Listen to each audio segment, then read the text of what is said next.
Shalom sobatku yang terkasih di dalam Tuhan kita Yesus Kristus. Kembali lagi bersama dengan saya Owen Rivi Gosal. Saya mau berbagi kebenaran firman Tuhan untuk saudaraku semua di pagi ini. Saya mau berbagi tentang seorang yang mungkin sangat jarang untuk dibahas.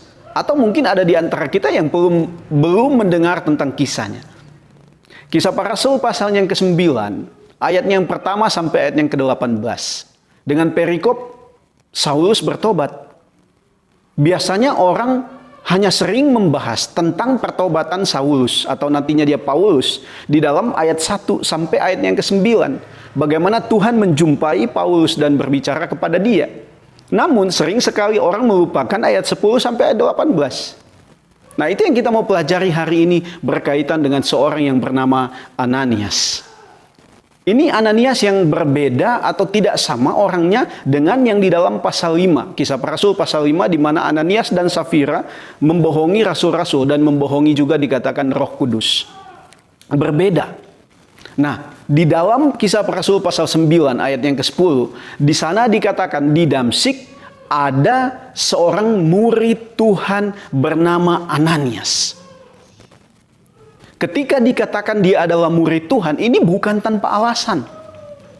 Pasti dengan alasan yang jelas bahwa Ananias benar-benar seorang yang hidup di dalam Tuhan. Bahkan di dalam kesehariannya pasti orang ini menjadi saksi. Karena pada zaman itu tidak mudah orang bisa dikatakan langsung sebagai seorang murid Tuhan. Karena itu Ananias adalah pasti seorang yang sudah menjalankan ajaran Kristus dan menghidupinya. Dikatakan firman Tuhan kepadanya dalam penglihatan. Dan ketika Tuhan mau berbicara kepada Ananias, Ananias langsung menyahut, "Ini aku, Tuhan." Nah, seorang murid Tuhan, pasti dia sangat mengerti suara Tuhan. Kenapa dia mengerti suara Tuhan? Karena menunjukkan kedekatan dia dengan Tuhan.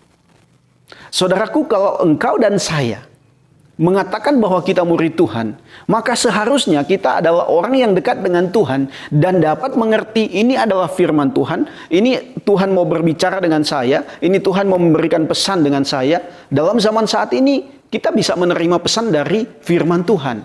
Bahkan kalau ada penglihatan-penglihatan seperti yang dialami Ananias, ya meskipun ini tidak banyak lagi kepada orang-orang khusus pada waktu-waktu khusus. Nah, pada intinya, seorang yang bisa mengenal suara Tuhan adalah seorang yang memiliki kedekatan hidup dengan Tuhan.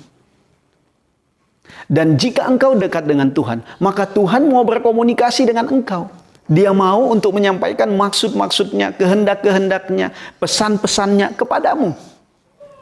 Inilah satu yang mengagumkan, bahwa Tuhan mau menyampaikan maksudnya, mau berkomunikasi dengan setiap orang yang dekat dengan Tuhan. Ananias murid Tuhan yang dekat dengan Tuhan. Karena itu Tuhan mau berkomunikasi dengan dia. Dan Ananias memahami, mengerti bahwa ini adalah Tuhan yang mau menyampaikan pesan kepada dia.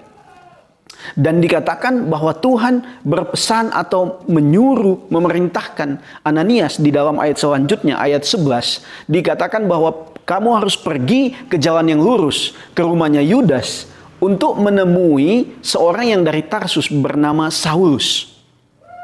Di sana dia sedang berdoa. Dan dia diberikan penglihatan bahwa ada Ananias yang akan datang untuk menumpangkan tangan sama dia supaya dia bisa melihat. Nah, ini sebenarnya menunjukkan apa? Bahwa apa yang disampaikan kepada Saulus itu juga yang sebenarnya Tuhan mau perintahkan kepada Ananias. Ini sesuatu yang berhubungan. Karena itu kita melihat bahwa Ananias sangat memahami pesan Tuhan. Meskipun di dalam ayat selanjutnya dia katakan bahwa dia sudah mendengar Saulus adalah seorang yang begitu jahat dari murid-murid di Yerusalem. Dia yang menangkap orang-orang yang memanggil nama Tuhan atau pengikut-pengikut Tuhan ditangkap sama dia. Ya pasti mengalami penyiksaan atau penganiayaan. Sebenarnya ketika Ananias mengatakan ini kepada Tuhan, ini menunjukkan ada ketakutan karena dia mau menghadapi seorang yang sangat jahat. Seorang yang diberikan perintah untuk datang menangkap orang-orang percaya di Damsyik. Saudaraku, kalau kita diminta untuk bertemu dengan orang yang sudah ketahuan jahatnya dan memang tujuannya untuk menjahati kita, mungkin kita mundur. Karena apa? Ada ketakutan. Ananias manusia biasa yang punya ketakutan juga menghadapi Saulus yang adalah orang jahat. Tetapi selanjutnya Tuhan berfirman kepada Ananias, "Pergilah, karena orang ini adalah pilihanku untuk menyampaikan, memberitakan namaku kepada bangsa-bangsa lain, kepada raja-raja, bahkan kepada orang-orang Israel." Dan dikatakan juga selanjutnya bahwa dia akan mengalami penderitaan yang banyak. Firman Tuhan yang disampaikan Tuhan kepada Ananias inilah yang dipercayai oleh Ananias, yang dipegang oleh Ananias, sehingga di ayat 17 Ananias diberikan keberanian untuk pergi. Ini menunjukkan apa? Ketaatan seorang yang dekat dengan Tuhan. Ananias murid Tuhan yang dekat dengan Tuhan. Dia dapat mengerti suara Tuhan.